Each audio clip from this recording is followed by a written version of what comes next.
गर्भ में पल रहा बच्चा मुझे सिखाता है, जा मैं तुझे श्राप देता हूँ, तू और जगह से टेढ़ा जन्मेगा। किसी ने नहीं सोचा था कि यही श्राप एक दिन इतिहास रचने वाला है। महान आर्षि उद्दालक के आश्रम में दूर दूर से विद्यार्थी वेदों और शास्त्रों का ज्ञान प्राप्त करने आते थे। उन्हीं विद्यार्थियों में एक अत्यंत मेधावी और गुरु भक्त शिष्य था, कहोल।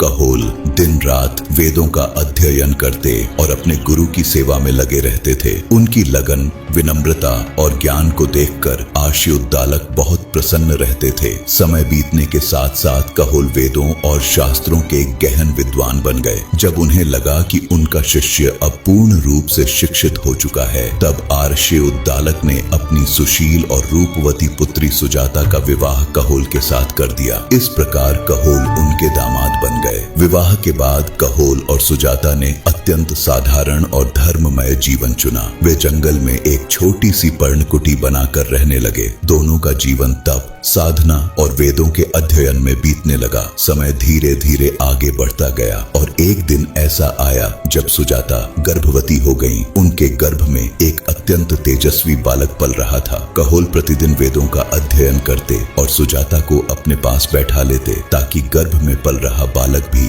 वेदों के पवित्र मंत्र सुन सके। कहा जाता है कि गर्भ में पल रहा वह बालक असाधारण रूप से बुद्धिमान था और वह गर्भ में ही वेदों के मंत्रों को सुन सुनकर सीख रहा था। एक रात कहोल वेदों का पाठ कर रहे थे। वे बार बार मंत्रों का अभ्यास कर रहे थे ताकि उनका उच्चारण बिल्कुल शुद्ध हो सके। तभी अचानक एक अद्भुत घटना घटी। जैसे ही कहोल ने एक मंत्र बोला, सुजाता के गर्भ से एक आवाज सुनाई दी, पिताजी यह उच्चारण सही नहीं है। कहोल यह सुनकर चौंक गए। उन्हें लगा कि शायद उन्होंने कुछ गलत सुन लिया है, लेकिन कुछ ही क्षण बाद फिर वही आवाज आई, वेद का यह मंत्र ऐसे नहीं बोला जाता, इसका उच्चारण अलग है। यह सुनकर कहोल स्तब्ध रह गए। उन्हें समझ में आने लगा कि यह आवाज कहीं बाहर से नहीं बल्कि उनकी पत्नी के गर्भ से आ रही है। एक अजन्मा बालक अपने पिता के मंत्रों का उच्चारण सुधार रहा था। यह घटना जितनी अद्भुत थी उतनी ही विचित्र भी थी, लेकिन कहोल को यह बात अच्छी नहीं लगी। उन्हें लगा कि यह अजन्मा बालक उनका अपमान कर रहा है। उनका क्रोध भड़क उठा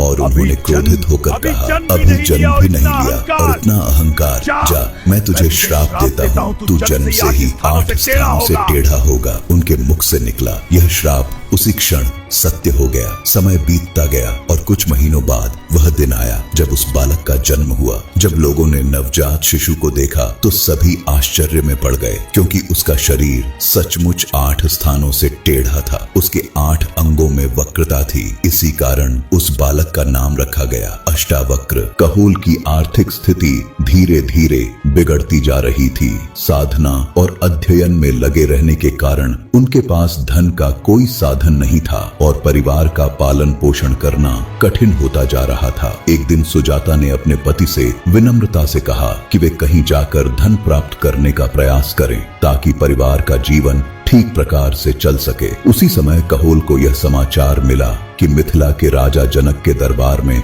महान शास्त्रार्थ हो रहा है। जो विद्वान उस शास्त्रार्थ में विजयी होता उसे 1000 स्वर्ण मुद्राएं दी जाती थीं। लेकिन उस सभा का एक कठोर नियम भी था, जो विद्वान हार जाता उसे जल समाधि लेनी पड़ती। ध्यान देने वाली बात यह है कि यह वही जनक नहीं थे जो माता सीता के पिता थे, बल्कि मिथिला के जो भी राजा होते थे उन्हें जनक की उपाधि दी जाती थी। यह सुनकर कहोल ने निश्चय किया कि वे मिथिला जाकर उस शास्त्रार्थ में भाग लेंगे। वे मिथिला की ओर चल पड़े, जहां राजा जनक की प्रसिद्ध सभा लगी हुई थी। उस सभा में बंदी नाम का एक अत्यंत विद्वान ब्राह्मण था। बंदी जो एक एक करके सभी विद्वानों को शास्त्रार्थ में पराजित कर चुका था और नियम के अनुसार उन्हें जल समाधि लेने के लिए विवश कर देता था। कहोल ने भी बंदी को चुनौती दी और दोनों के बीच शास्त्रार्थ आरंभ हुआ, लेकिन दुर्भाग्य से कहोल उस शास्त्रार्थ में पराजित हो गए। सभा के नियम के अनुसार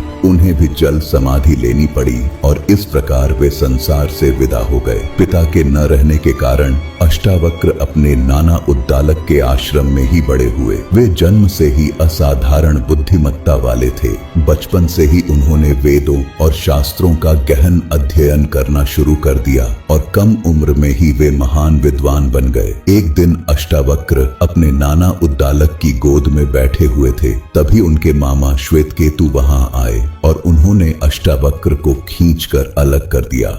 श्वेतकेतु ने कहा, यह मेरे पिता की गोद है, तुम्हारे पिता की नहीं।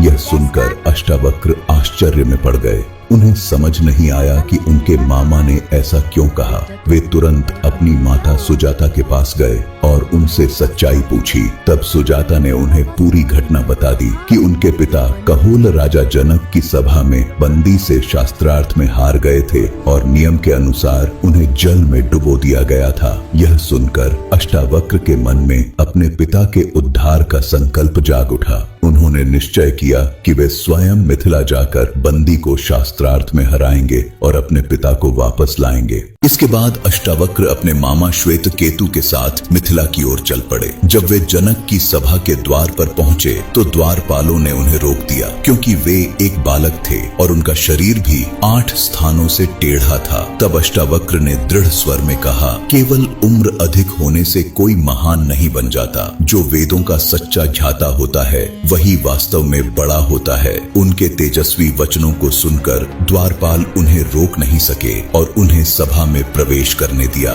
धीरे धीरे अष्टावक्र दरबार के बीच पहुंच गए। पूरा दरबार उनके टेढ़े मेढ़े शरीर को देखकर हंसने लगा, लेकिन तभी अष्टावक्र स्वयं हंस पड़े और बोले, राजन, मैं तो यहाँ विद्वानों की सभा में आया था, लेकिन यहाँ तो चर्मकारों की सभा बैठी हुई है। ये सुनते ही सभा में बैठे लोग क्रोधित हो उठे। तभी वहाँ उपस्थित विद्वान बंदी ने क्रोध में कहा, जिसे ठीक से चलना तक नहीं आता वह मुझसे शास्त्रार्थ करेगा। पहले सीधा खड़ा होना सीख, फिर मेरे सामने आना। अष्टावक्र ने शांत स्वर में उत्तर दिया, जो लोग किसी मनुष्य के शरीर को देखकर उसके ज्ञान का मूल्य लगाते हैं वे विद्वान नहीं होते, वे तो केवल चर्म पहचानने वाले चर्मकार होते हैं। यह सुनकर पूरी सभा में सन्नाटा छा गया। राजा जनक ने कहा, यदि तुम इतने विद्वान हो तो बंदी के साथ शास्त्रार्थ करो। इसके बाद अर्षेय अष्टावक्र और विद्वान बंदी के बीच महान शास्त्रार्थ आरंभ हुआ। दोनों विद्वान एक एक संख्या के आधार पर संसार, देवताओं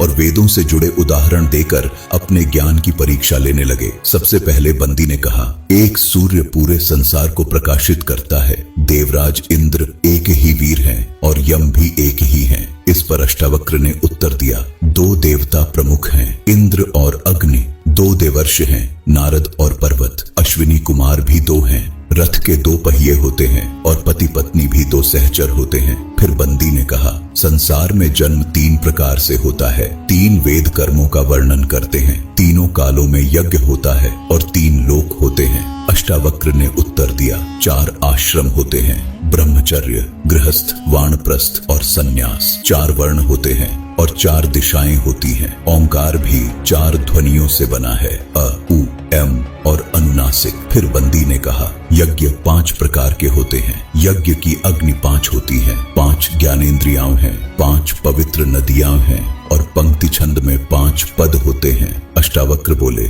6 रथुएं होती हैं, मन सहित इंद्रियां 6 मानी जाती हैं, कृतिकाएं 6 हैं और साधक भी 6 प्रकार के होते हैं। बंदी ने आगे कहा, 7 पालतू पशु उत्तम माने गए हैं, 7 वन्य पशु भी श्रेष्ठ हैं, 7 छंद हैं, 7 सप्तर्षि हैं और वीणा में 7 तार होते हैं। अष्टावक्र ने उत्तर दिया, 8 वसु होते हैं और यज्ञ के स्तंभों के कोण भी 8 होते हैं। फिर बंदी बोला, पितृ यज्ञ में 9 समिधाएं अर्पित की जाती है, प्रकृति 9 प्रकार की होती है और वृहति छंद में 9 अक्षर होते हैं। अष्टावक्र ने कहा, 10 दिशाएं होती हैं, तत्वज्ञ 10 होते हैं, गर्भ में बालक 10 महीने में जन्म लेता है। बंदी ने कहा, 11 रुद्र होते हैं, यज्ञ में 11 स्तंभ होते हैं और प्राणियों की 11 इंद्रियां होती हैं। अष्टावक्र ने उत्तर दिया, 12 आदित्य होते हैं, वर्ष में 12 महीने होते हैं और जगती छंद में 12 अक्षर होते हैं। इसके बाद बंदी ने कहा, त्रयोदशी तिथि श्रेष्ठ होती है और पृथ्वी पर 13 द्वीप हैं। लेकिन आगे की पंक्ति कहते कहते बंदी श्लोक भूल गया और चुप हो गया। तभी अष्टावक्र ने उस श्लोक को पूरा कर दिया और कहा, वेदों में 13 अक्षरों वाला छंद अति छंद कहलाता है और अग्नि वायु तथा सूर्य 13 दिन के यज्ञ में व्याप्त रहते हैं। जब बंदी आगे उत्तर नहीं दे पाया तब यह स्पष्ट हो गया कि शास्त्रार्थ में उसकी हार हो चुकी है। तब बंदी ने शांत स्वर में स्वीकार किया कि वह कोई साधारण विद्वान नहीं बल्कि वरुण देव का पुत्र है। उसने सभा में उपस्थित सभी लोगों से कहा, मैंने जिन ब्राह्मणों को जल में डुबोया था उन्हें वास्तव में मृत्यु नहीं दी थी। मैं उन्हें अपने पिता के पास वरुण लोक भेजता था। वहां एक महान यज्ञ चल रहा था और उस यज्ञ को पूर्ण करने के लिए योग्य और विद्वान ऋषियों की आवश्यकता थी। इसलिए मैंने इस शास्त्रार्थ का आयोजन किया ताकि जो भी सच्चे ज्ञान वाले ऋषि हों वे वरुण लोक पहुंचकर उस महान यज्ञ में भाग ले सकें। यह सुनकर पूरी सभा आश्चर्य में पड़ गई। इसके बाद बंदी ने कहा, अब वह यज्ञ पूर्ण हो चुका है, इसलिए मैं उन सभी ब्राह्मणों को वापस बुलाता हूँ। इतना कहते ही कुछ ही क्षणों में जल से अनेक आर्षी और ब्राह्मण प्रकट होने लगे। उन्हीं में कहोल भी उपस्थित थे। अपने पिता को जीवित देखकर अष्टावक्र की आंखों में आंसू आ गए। वे दौड़कर अपने पिता के चरणों में गिर पड़े। कहोल ने अपने पुत्र को उठाया और गर्व से कहा, पुत्र, आज तुमने केवल मुझे ही नहीं बल्कि समस्त विद्वानों का मान भी बचाया है। फिर उन्होंने कहा, अब तुम समंगा नदी में स्नान करो, इससे मेरे शाप का प्रभाव समाप्त हो जाएगा। अष्टावक्र ने समंगा नदी में स्नान किया और उसी क्षण उनके शरीर के सभी टेढ़े अंग सीधे हो गए। इस प्रकार अष्टावक्र ने अपनी अद्भुत बुद्धि, ज्ञान और आत्मविश्वास के बल पर अपने पिता का उद्धार किया और संसार को यह महान संदेश दिया कि मनुष्य की महानता